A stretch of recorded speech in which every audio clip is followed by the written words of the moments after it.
cégünk most 30 éves, 94-ben alapítottuk a feleségemmel, Gál László és Sziklási Anna, innen van a nevünk is. Büszkék vagyunk arra, hogy a saját nevünk van a cég, és bízunk benne, hogy a unokáink is ezt az célt fogják továbbvinni.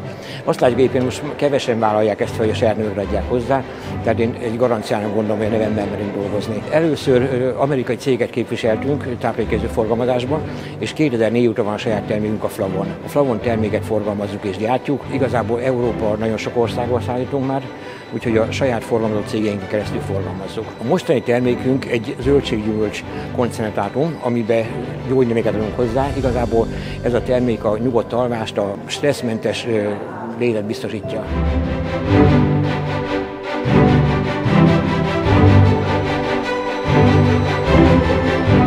Nagyon büszke vagyunk erre a díjra.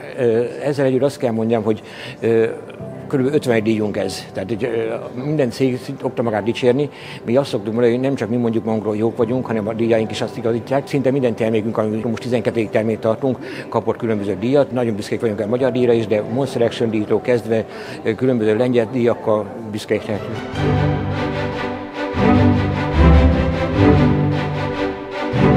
Maga a gyártás egy saját technológiával történik, egy kíméletes módon állítjuk elő úgy a zöldséggyümölcs sütítményt, hogy a hatóanyagok benne maradnak, tehát nem megy tönkre a vitamin, ásványanyag, enzimek. Én azt gondolom, hogy ilyen nincs most a piacon.